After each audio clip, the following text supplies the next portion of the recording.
Assalamu alaikum. Welcome to this live stream.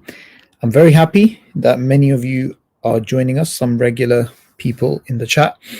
So, what I want to do in this short stream is go over some epistemic lessons in regards to the discussion between Jordan Peterson and Mohammed Hijab. So, firstly, what's been going on, guys? What's your reaction been to the debate? I've seen lots of people, who are very happy. Lots of topics that were being discussed. I was asked to do a sort of breakdown of stuff because, there was a lot covered. There were some concepts which needed a lot more time to explain and to extrapolate the lessons from them and this type of stuff. So yeah, that's what we're going to do today, inshallah. We're just going to go over epistemic lessons from this discussion. Now, what I want to do in particular is focus on one segment, which is to do with God's existence. Now, I don't want to get into the other parts. I'm thinking maybe I can do that another time. But it's very important, guys, that each individual point of discussion is fully explained from its first principles so that everybody understands what is going on. I don't think it's helpful to just do a sort of review in which we are just covering everything, right? So hopefully all of you understand what we're trying to achieve today. All right, guys. So I am going to actually play the segment that I am referring to. Okay. Thank you, everybody, for joining at such short notice. I think I started this maybe 20 minutes ago. There's quite a few of you here already. So, okay, I believe I have it now. Okay. There we have it. Okay, if the sound is okay, please let me know. I'm just going to play it now. Bismillah. Still not understanding this exactly. Okay. I'm not sure what you mean by believe. Like the way you laid that out was in some sense propositional. Right? You made a logical argument for the existence of God, but yeah, you take the existence of God as given in some sense to begin with because of your faith, and then you provide your belief with a rational argument, but it wasn't derived from a rational argument. And so when you talk about belief, do you mean belief in a set of propositions about the nature of God? And if you do or don't, what do you believe? And how would you separate out that belief from what you term as worship? Okay. I think it's important that I actually break down what exactly is being asked here by Jordan. So essentially, just before this, and I'm not going to play that part, Hijab was actually using an argument for the existence of God. Now, what Peterson basically asks is, I'm confused. He's saying he's confused because he's saying, in some sense, your religion teaches you that belief in God it's like faith. It doesn't need evidence for it. And at the same time, you seem to be making an argument for God's existence. So that's what he means by propositional. Because if you're going to use a propositional argument, and it's not just the argument that Hijab is referring to there, could be the design argument, the moral argument, the Kalam cosmological argument from consciousness, contingency, so on and so forth. So it's irrelevant what argument's being used. The question being asked is, why use a propositional argument when you have already a belief in God? And two, how can you base your belief in God from an argument which has propositions in it, which is a propositional argument, when you already believe in God based upon your faith?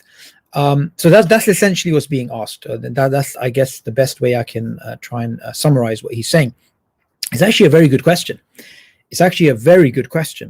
And that shows, firstly, and I should have actually started off with this, apologies, generally, throughout the discussion, Dr. Peterson was paying a lot of attention to what was being said. He was engaging really well. He was trying to understand. There was a lot of mutual respect from both ends. There was a lot of back and forth and pushback, but it was done in a very amicable way. So here he's essentially asking a question which is about epistemology, which is about how do you arrive, is it the case that you arrive at God's existence, or is it the case that you start off with God's existence? And what he's basically saying is, well, it seems to be either one of these two camps people fall into, but he's saying to Hijab that you seem to be making a propositional argument, meaning you can arrive at God's existence, but at the same time your faith essentially teaches you to start off with God's existence. So how can you have both of these things? And this is actually a very intelligent question, hats off to him for noticing this important point. In fact, this is not just a question which abstract philosophers will ask. Even on the the average person that you may meet in the street that may not think deeply about these theological issues, they also will sometimes say, well, do you need evidence for God's existence, or is it something within you? So let's go into what Hijab's reply is. By the way, I am looking at the comments, so if there's something I don't understand, please put it in the comments and I will try to address it, inshallah. So we're going to go to the next part.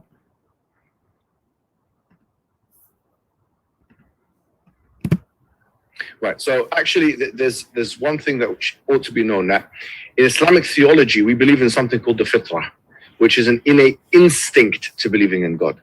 And now, I'm not sure if you're aware of the work on it. So why bother with the propositional arguments then? Okay. Again, just to highlight, because this is a slippery point. Okay, this is a slippery point. So I want to make sure everybody understands this.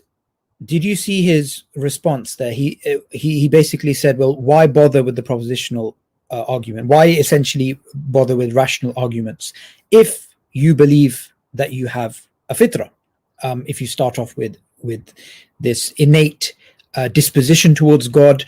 Some philosophers have called this basic belief.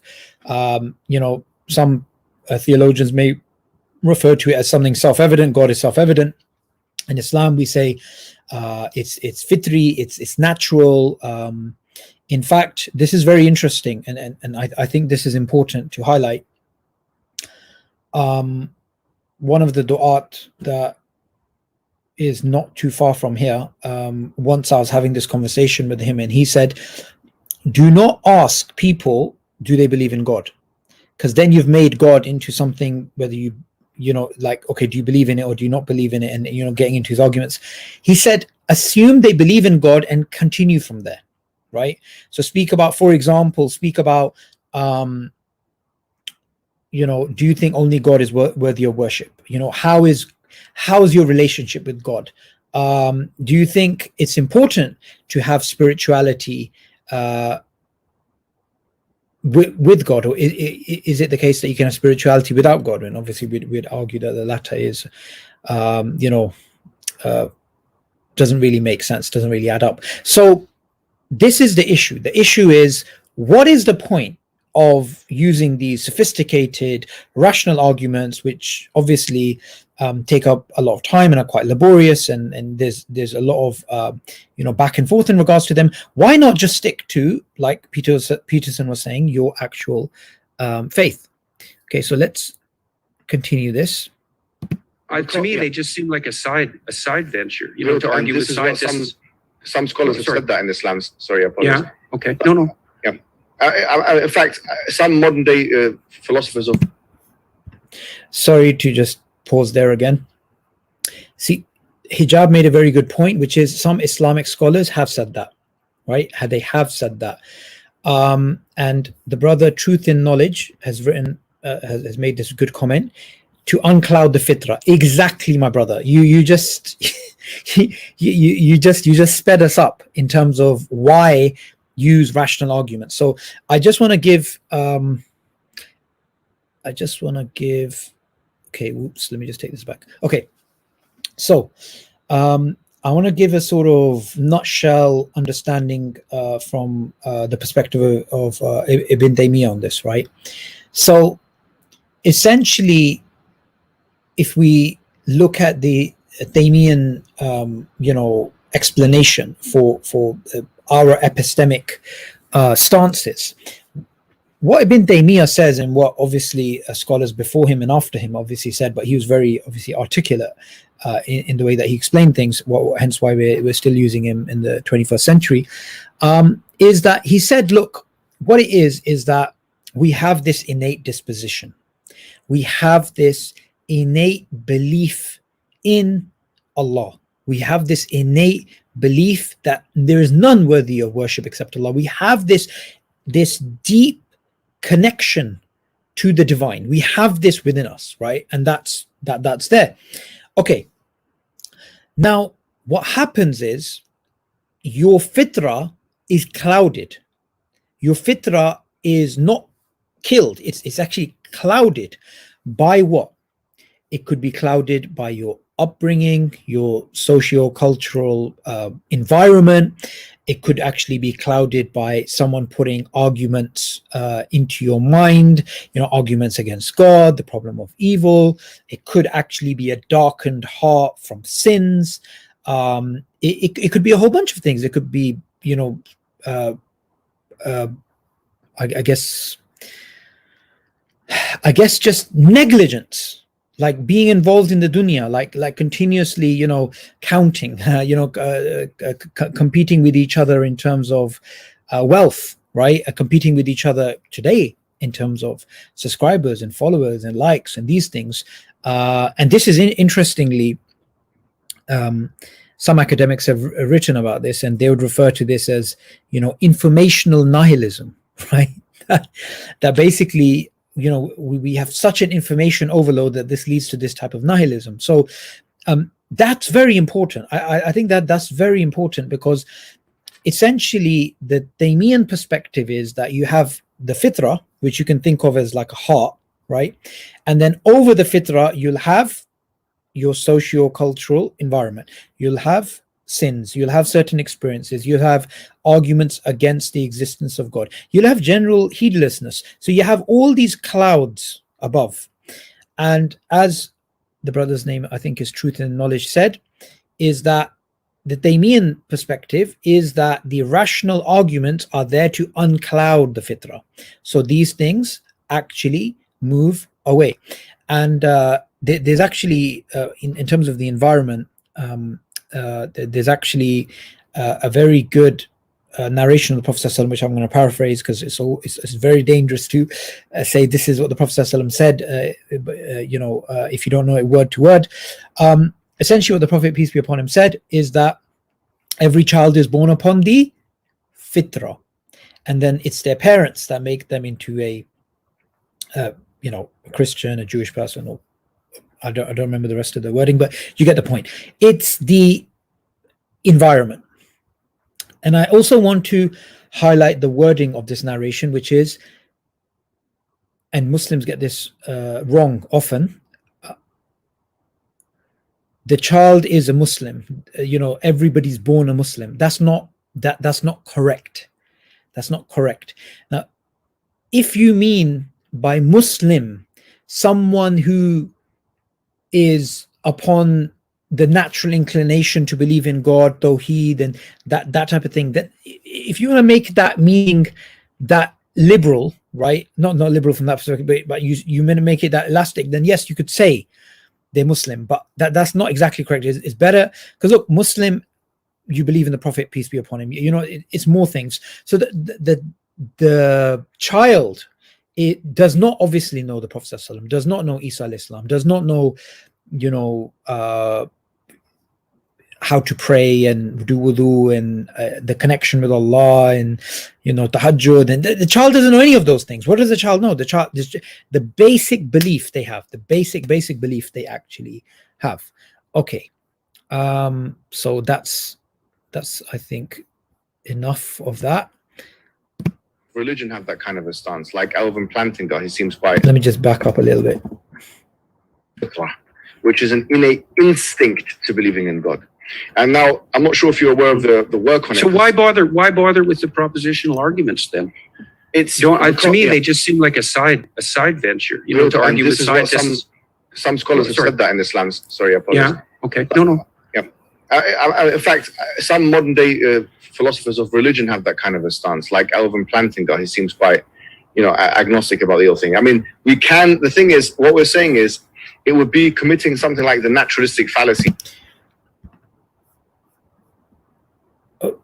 Okay, I just want to highlight here. Alvin Plantinga is a famous Christian philosopher. He's somebody who's actually written an excellent paper many years ago, the evolutionary argument against naturalism. You know, he's previously had debates with the likes of Professor Stephen Law. So Plantinga would argue that the belief in God is a properly basic belief. It's a basic belief. It's not something you need to build up from. Sorry, you need to build up to, right? It's something that you can build up from. Okay, so I think here as well, it is important to make a distinction between a priori knowledge and a posteriori knowledge. Okay. Okay. Yeah. So knowledge that is gained, knowledge that is not gained, knowledge without experience is what we would call a priori. Knowledge that you gain through the senses, through observation, through experience is a posteriori. So this distinction is going to help us, right? So it's good to put some things into these two categories. And in the chat, you guys can go over some examples, okay? And then we can do this exercise together. Give me an example, and I'm going to be looking at the chat right now. Give me an example of a priori knowledge or things that cannot be proven, but we believe in. Okay. One of them can obviously be causality. We believe every effect has a cause. We don't need to find the cause to know that every effect has a cause. Say you are walking along a path, and Jazakallah khair for those who are saying, mathematics and love, and we will get into that. This is some really good juicy stuff. Okay, so what was I saying? Yes, so you're walking along the beach. Parallel lines never meet. Yep. Some people are saying predestination. You need to explain that a bit more. I mean, okay, we'll get into that. Okay. So you're walking along a beach. You see footsteps. The law of non-contradiction. Good. I'm getting distracted because these are really good abstract concepts. Basically, yep. Qualia, logic. Good. Everyone's really on it. Why am I even doing this live stream? You guys are, mashallah, geniuses, right? You guys know exactly what's going on. Okay, so you see somebody walking past, and so you come to a beach, you see footsteps. You can infer from the footsteps, infer from the effect, there's a cause. Now, if you don't find the cause, it doesn't mean there is no cause. You will say there is a cause. So it's a priori. It's before experience. You know every effect has a cause. Okay, so you guys get the basic idea of how this works. Now the same thing with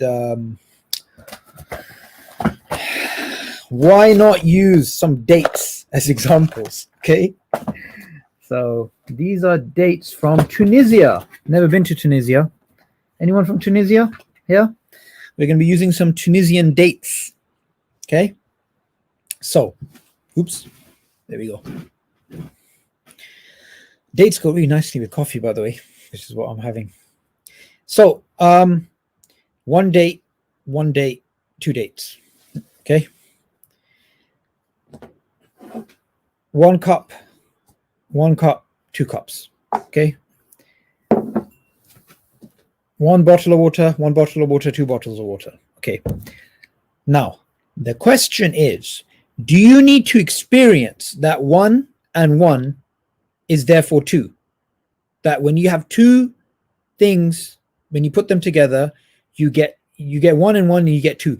Do you need experience to prove that 1 plus 1 is 2?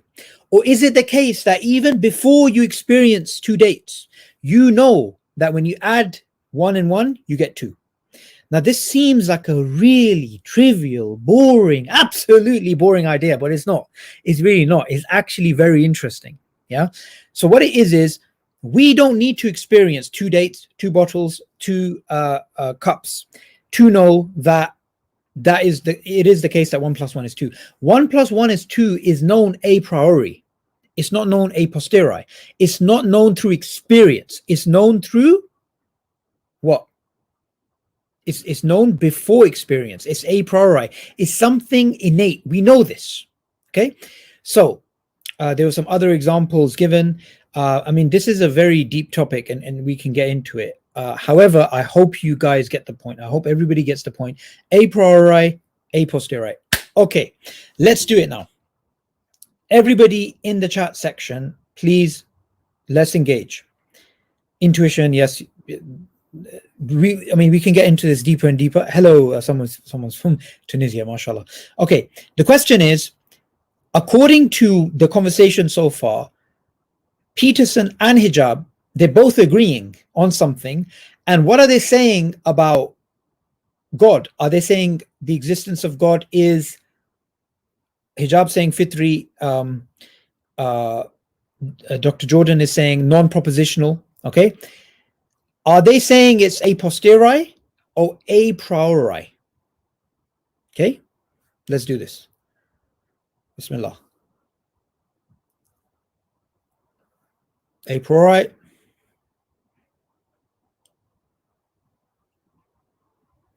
A priori. Great, good, very good. Everyone gets someone wrote apus. Come on, man. Oh my god, why are you making me laugh, man?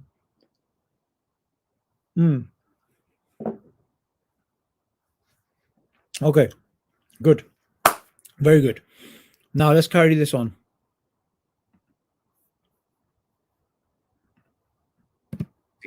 To suggest that just because something is the case, or there is ought fallacy maybe, just because something is the case, that it ought to be the case. So in order to prove or it's a demonstrative proof for those who are in what we call shak or doubt. And this, but the truth is, as you've mentioned, and okay. I have to stop it there again. Made a very good point. So what Hijab is saying is what I alluded to, I said explicitly earlier, which is propositional arguments, logical arguments for God's existence, such as contingency, design, moral argument, consciousness, the Kalam cosmological argument, ontological argument, whatever, are used to uncover the Fitra for those who are in doubt. Okay, so that's exactly what he's saying. And obviously, one more important point, very important point. There was so much good juice in that discussion. Literally have to slow down and watch it again. Like Alvin Plantinga, he seems quite, agnostic about the whole thing. I mean, the thing is, what we're saying is, it would be committing something like the naturalistic fallacy to suggest that just because something is the case, or there is ought fallacy maybe, just because something is the case, that it ought to be the case. Okay. Very important point. Guys, I'm about to make a very important point. Okay. What is he saying here? What is he saying here? You see, we can use evidence from anthropology, from sociology, from psychology to show that human beings have an innate instinct, an innate knowledge an innate disposition for the belief in God. Does everyone understand that? So that's clear.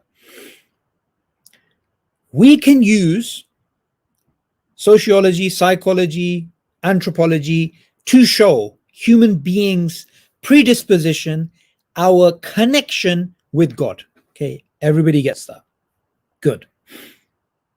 However, to use that to say, therefore there is a God, is, according to what Hijab is saying there, a fallacious argument.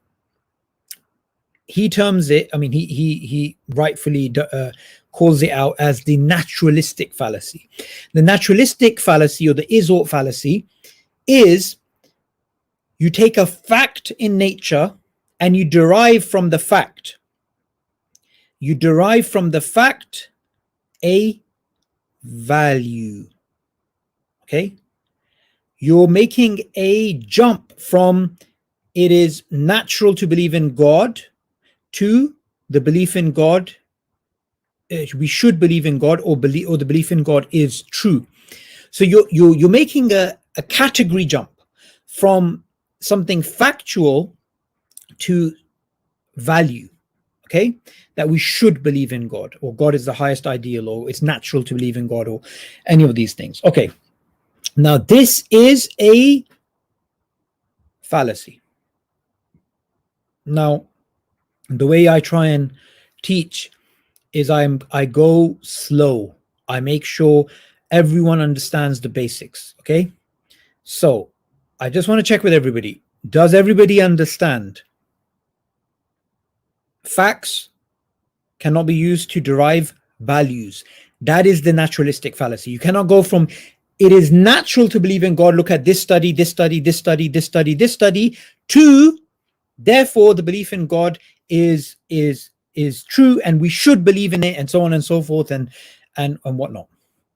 And the same, by the way, applies to morals. Same applies to say somebody was to say patriarchy is natural. We find it in all human societies, and we find it in the primates, we find it in here, we find it in there. Therefore, we should have patriarchy, or violence, rape, whatever, or you guys get the point. You can't go from facts to values, or facts to,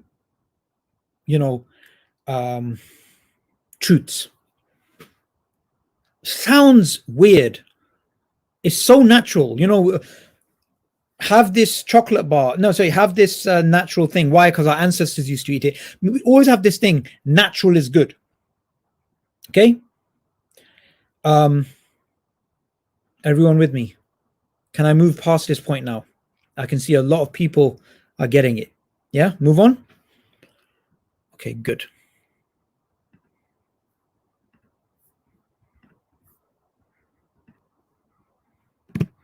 So in order to prove or it's a demonstrative proof for those who are in what we call shak, or doubt.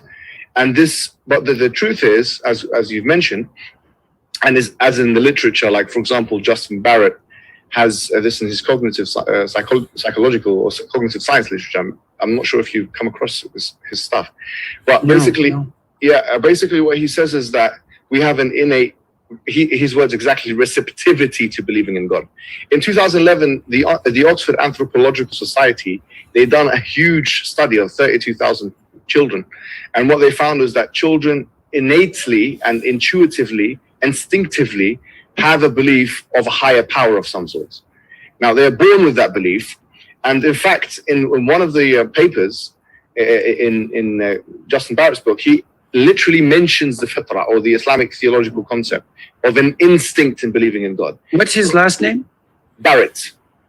How do you spell that? I think RTT, I believe. Justin Barrett. Okay, that's useful. Yeah, well, it just strikes me that you see, the problem with debating people like Richard Dawkins about the existence. Okay, guys, what is he saying there? What did Hijab just say? He just referred to a study by Justin Barrett in terms of what I was saying earlier. Maybe I can just have a quick glance to see if it's somewhere on our shelf, and I can pull it out. I can't see it here. But yeah, Justin Barrett's excellent book. His excellent book on this topic. But obviously, this is very important. He lays out a fact that we have this predisposition to believing in God, but that doesn't mean, this is very important, that there is a God. He himself would not say that. He himself would not say, oh my God, we all have this natural disposition, therefore there is a God. That would be, again, as Hijab pointed out, that would be problematic. You can't go from, we have this within us, it's natural to do that, therefore it is true, or we should do that. We can't make that category jump, that naturalistic fallacy. Okay. Therefore, super important, guys. The Fitra is not an argument for God's existence. Okay? The Fitra is not an argument for God's existence. The Fitra is a starting point. It is not an argument for God's existence. You can, however, and this is again a nuanced point, you can use these studies to show the fact that a phenomena exists, and then what you try and do is you try and explain this phenomena through different avenues. You say, we have this naturalistic belief, this natural belief in God. It can be explained, as academics would be doing. I believe Justin Barrett also speaks about this. It can be explained via Darwinian evolution. Religion is a way, belief in God is a way for social cohesion and for groups to survive when intergroup conflicts are going on, and yada, yada, yada. You get the point. It can also be explained as a cultural relic that spread not because of its adaptive fitness, but because it's linked to something else that is adaptive. So it's what's known as a spandrel. It's what's known as a byproduct of something else that was adaptive. So it's not adaptive in of itself, but it's linked to something else that's adaptive. Somebody else could try and say that this is there and it's not adaptive. It's not the product of, it's not the byproduct of something that's adaptive. It's maladaptive. And since it's maladaptive, we need an explanation other than these two explanations. Okay. And somebody may try and say, okay, so we should actually use this as a supplementary argument for God's existence. So what they're doing here is distinct. They're doing a conceptual analysis of a fact, which is we have an innate disposition for God. They use that fact to come up with options, and then they do a process of elimination to try and show that God's existence, the fact that God exists, is the best explanation of this data. But in order to do that, they have to obviously use logic and argumentation and elimination. They would also have to go over some nuanced points.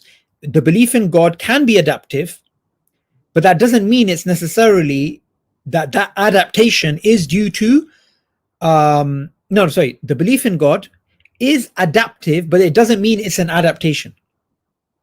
Okay. Let me just repeat that. The belief in God may be adaptive, but it doesn't mean it's an adaptation, right? So they would have to argue along those lines. Okay. Alistair McGrath and Brett Weinstein, they have a very interesting talk. Alistair McGrath is a prominent philosopher, Christian philosopher, former atheist, became a Christian. Brett Weinstein is an evolutionary psychologist. They have this discussion about religion. Is it, I've forgotten the title, but if you put their names together, you'll see the debate. I saw this maybe 2 years ago or something, or less than that. So basically in that discussion, they talk about adaptive and beliefs being adaptive and fitness and truth and all these types of things. I think it's called Is Religion? Yeah. So Brett Weinstein calls it. This is I hate it when I forget stuff. Let me just find it again.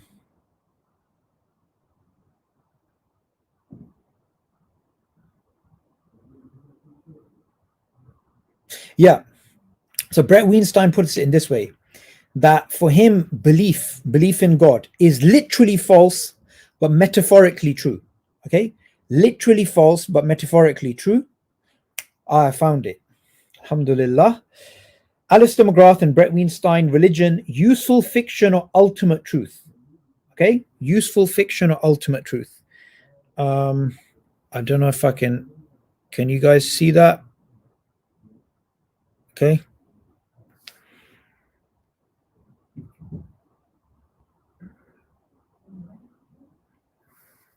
Can you guys see that? God is a hack to make us behave. I hope you guys get the point. Okay, let's move on.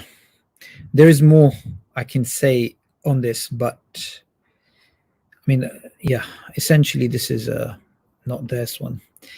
Is it useful fiction or ultimate truth?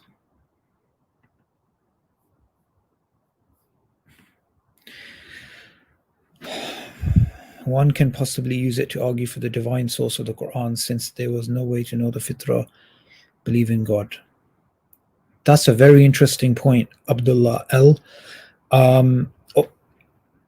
However, the idea that belief in God is natural, or the idea of the Fitra, this is not just something that came up in the 7th century. This is something that was discussed in the past as well. So how exactly that would be done, not sure. Okay, let's move on, guys.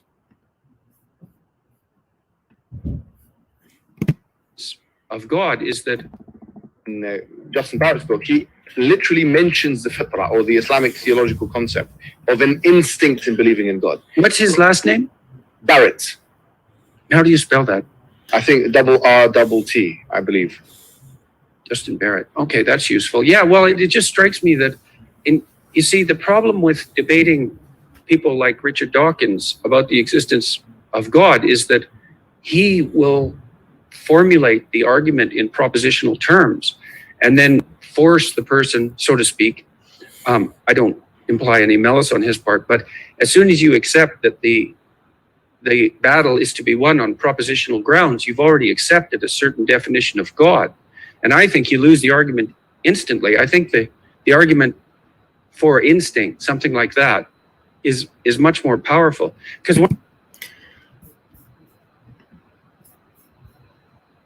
Okay, there's a lot to break down here. The first point is he's referring to Richard Dawkins making God into a proposition. He's right, he does that. However, that's not something unique to him. So atheists throughout history, militant atheists, have made God a proposition to be proven or disproven. Richard Dawkins goes to an extreme, like Victor Stenger, in which he makes God into basically a scientific hypothesis. I mean, Victor Stenger, I think, was even more brazen than Richard Dawkins in this regard. He called God the failed hypothesis. That he was a hypothesis that was tested against the scientific data that we actually have. Okay, so what Peterson is basically saying here is that he's saying, as soon as you accept the new atheist narrative, the atheist narrative, that God is a proposition to be proven or disproven, you've already lost the argument. Because now you basically have to prove God's existence and they have to try and disprove it, and you're basically at a disadvantage. Now, I don't agree that you lose. I disagree with him there. You can lose in the discussion, you can win in the discussion. We believe that the arguments for God's existence, design, moral, consciousness argument, all these arguments are good arguments. If they're articulated correctly and put together in a coherent way, they're good arguments. However, what he's basically saying is you're making the belief in God hostage to losing or winning in a propositional debate. That's actually a valid point. It is actually a valid point. However, then he goes on to say, using the instinct, let me just make sure I don't get his wording wrong. Let's go back to Mr. Peterson. I don't imply any malice on his part, but as soon as you accept that the battle is to be won on propositional grounds, you've already accepted a certain definition of God. And I think you lose the argument instantly. I think the argument for instinct, something like that, is much more powerful. Okay, so he says the argument for instinct is much more powerful. So the problem here is what Hijab pointed out before. The problem is, okay, firstly, let me just explain why I'm sympathetic to what he's saying, but at the same time, I disagree. And I think the likes of Ibn Taymiyyah and these giants would have disagreed with this line of reasoning. So he's right from the perspective that you don't just make God into a propositional, discussion, and whoever wins or loses, then you believe in God or you don't believe in God. Look, the Taymiyyah epistemology, the Taymiyyah perspective is quite clear. You start off with the belief in God. That is there, that is innate. Okay, now from that perspective, you don't need arguments for God's existence. You don't need arguments for God's existence. This is super important, okay? However, when someone's fitra is clouded, then you can use propositional arguments to try and uncloud the fitra, okay? The fitra, as we know, can be unclouded. And by the way, we spoke about what covers the fitra. Okay, we spoke about what covers the fitra. So we spoke about what's it called? Doubts, culture, so on and so forth. What can uncover the fitra? Logical arguments. Ibn Taymiyyah says that logical arguments, propositional arguments, can uncover the fitra. But also, what else can? Direct revelation. You can hear the words of the Quran, and that can touch your heart, and that can awaken the fitra. You can go through, like the Quran mentions, when people are in the ocean and they're on a boat and they have water coming and they think they're going to die, they call out upon Allah. That instant, their fitra is uncovered. Their fitra, it's unclouded at that point. So that's what hijab is saying. Hijab is simply repeating the epistemology of Ibn Taymiyyah and saying that the propositional arguments are there to uncover, okay, the fitra. Now, what Peterson said is we can use the fitra or the instinct, or he didn't say fitra, but the instinct as a, again, I just want to make sure I get the wording right.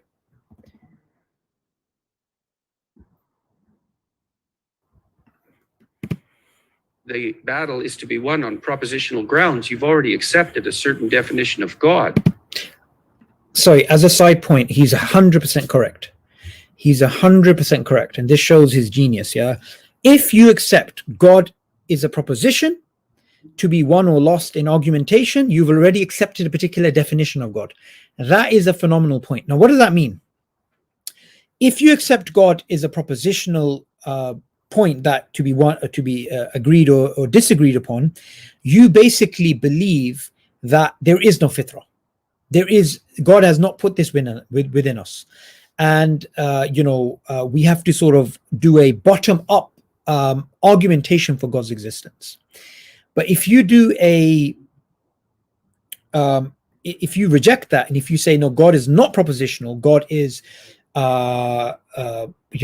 fitri, it's natural, it's instinctual, then you don't need to do that. You don't need to do that at all. And obviously, he's trying to understand, and he's right, because it is a bit of a confusing point. And that's why it needs time explaining it. It's taken me something like 44 minutes to just go over the epistemology part here, yeah? is why have both? And the reason why we have both is clouding the fitra and then uncovering the fitra. Okay, another point which is important to note here is a point which was initially made. I'm sure it went back before Aristotle, but Aristotle did actually make this point. The point he made is, look, if you ask somebody, why do you believe in belief 1? And they say to you, because of belief 2. And you ask them, why do you believe in belief 2? Then they say, because of belief 3. And you ask them, why do you believe in belief 3? They say, because of belief 4. And so on and so on and so on and so on. Can that go back forever? Can it go back forever that you keep asking, what's this belief based upon? What's this belief based upon? What's this belief based upon? Aristotle basically says no, because you need a foundational belief which is not based on something else, which doesn't need justification. But from that belief, all other things are justified. Okay? An example you can think of is, I had an example, but it's not that good. So I'll use a better example.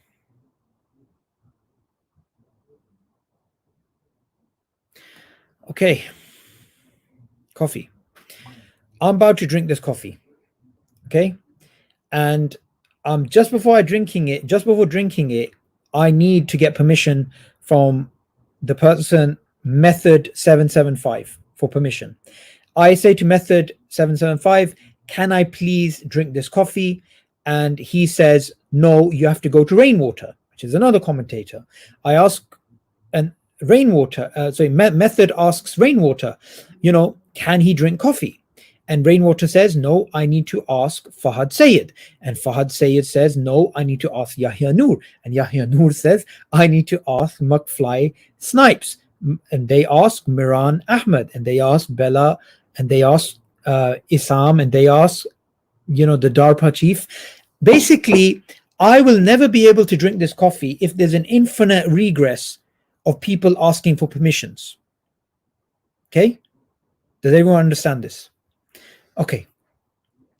Likewise, you cannot have knowledge, according to Aristotle, unless you have foundational beliefs. Foundational beliefs. And those foundational beliefs is what everything else is based upon. Now, what are these foundational beliefs? And are some of these beliefs more important than others? Is there a hierarchy amongst them? Are some of them more important than others? These are some very interesting questions, okay?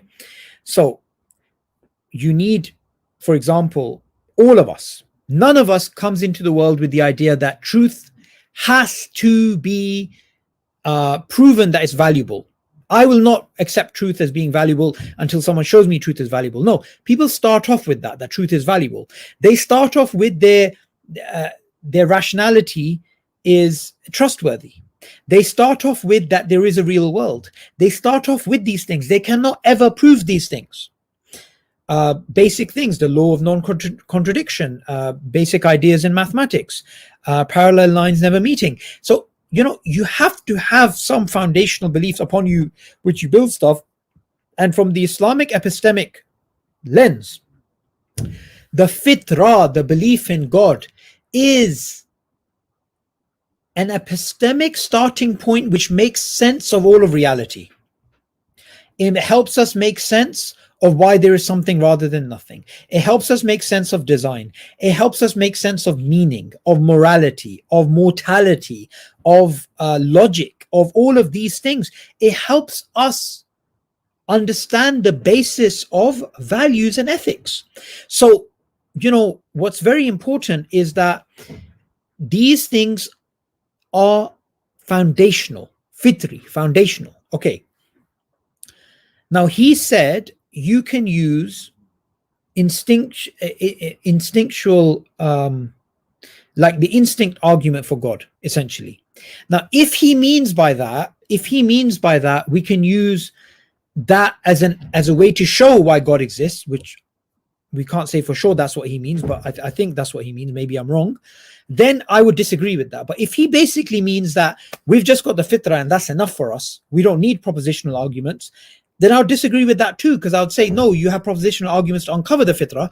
But if he means by that, well, that should be our starting point, and you can use propositions or you can't use propositions, but our starting point always remains the same and doesn't change due to propositions, which is the fitri, natural inclination, disposition to believe in God. Then I would agree with him.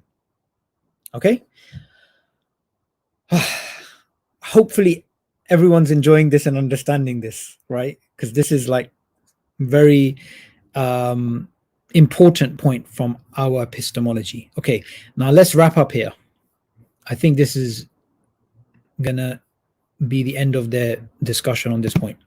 And I think you lose the argument instantly. I think the argument for instinct, something like that, is much more powerful. Because one of the things I'm led to wonder when you laid out your argument is, well, what purpose does belief in God serve, or your faith in God, let's say? And I think belief, see, it's also really interesting to try to distinguish between belief in something and faith in something. Like if you imagine you have faith in the good. And so how do you demonstrate that?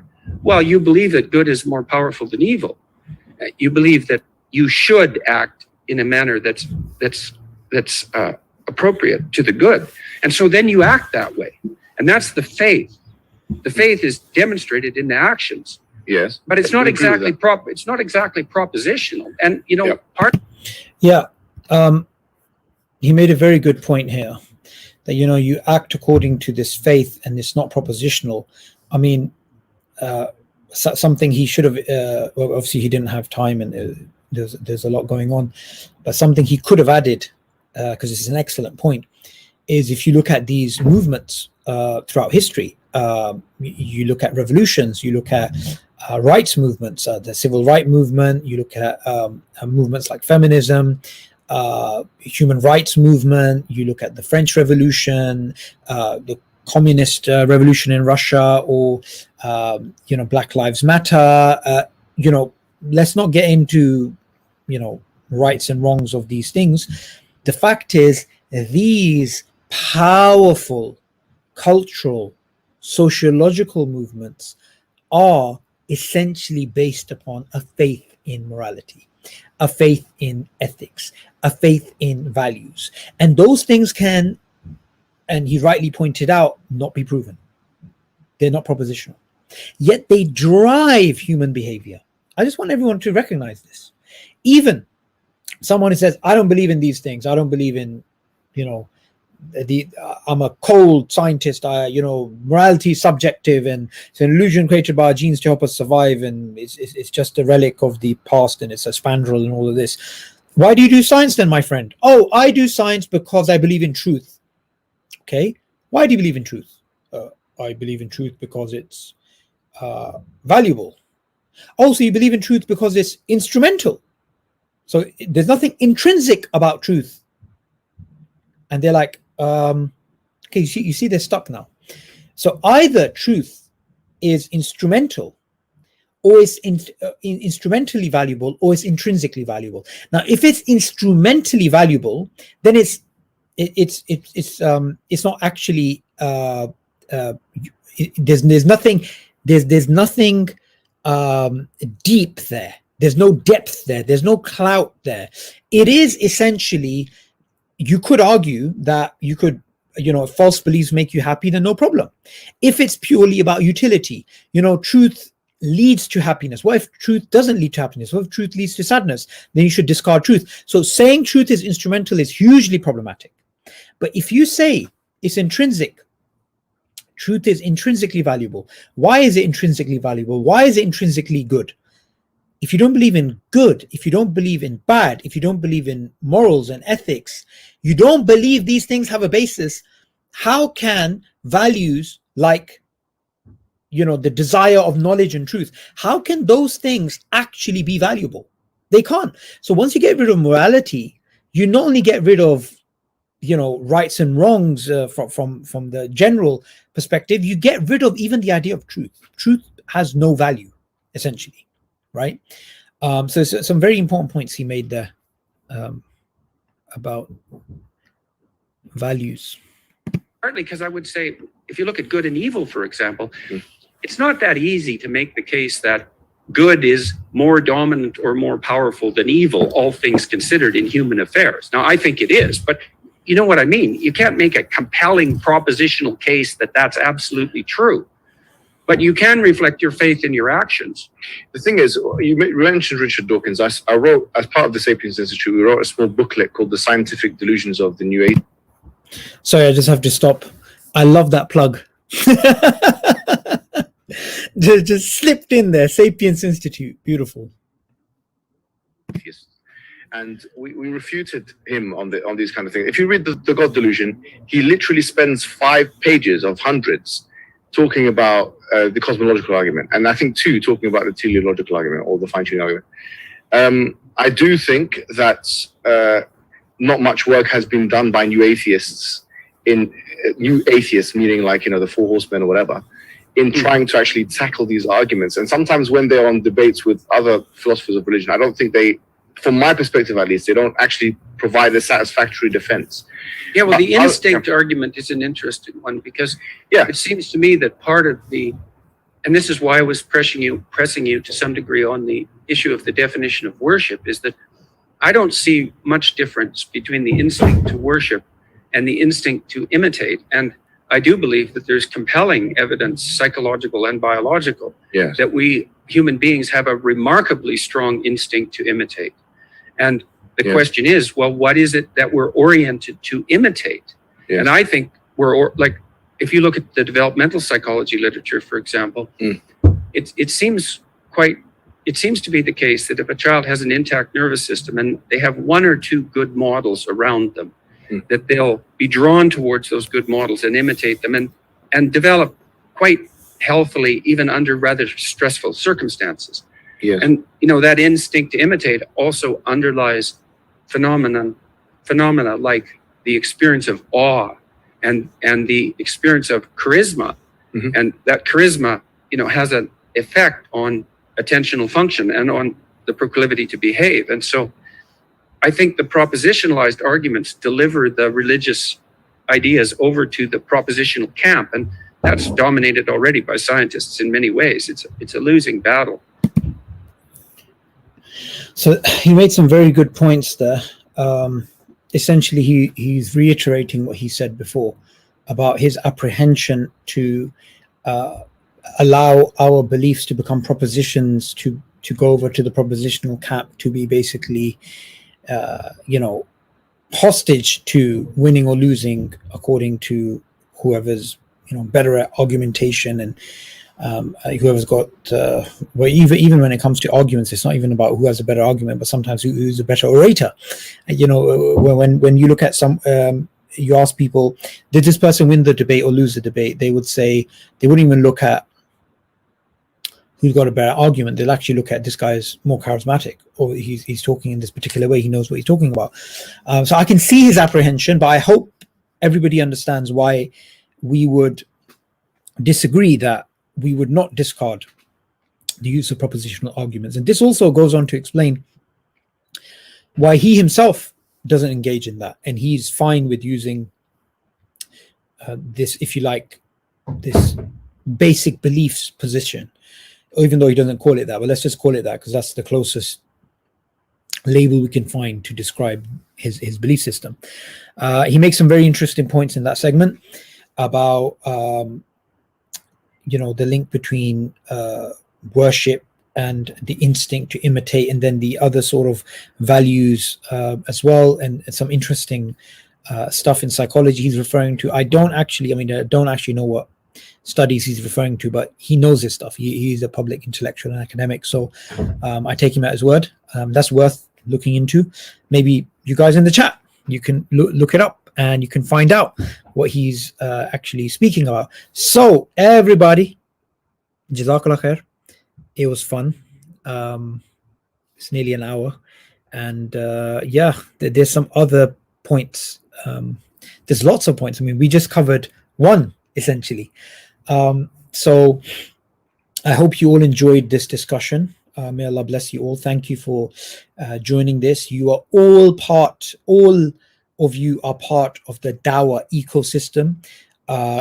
Some of you I see on Twitter, some on different platforms, Facebook, YouTube, whatever it is. So keep up the good work. Keep churning out this energy. Take out clips from the discussion, share it online.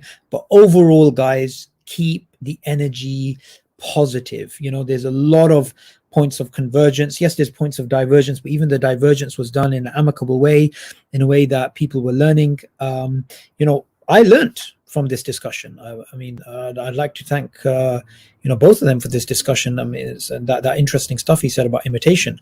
You know, that's definitely worth looking into, and obviously the other points, and you know, explaining his perspective. So, thank you, everybody. Until next time, assalamu alaikum wa rahmatullahi wa barakatuh.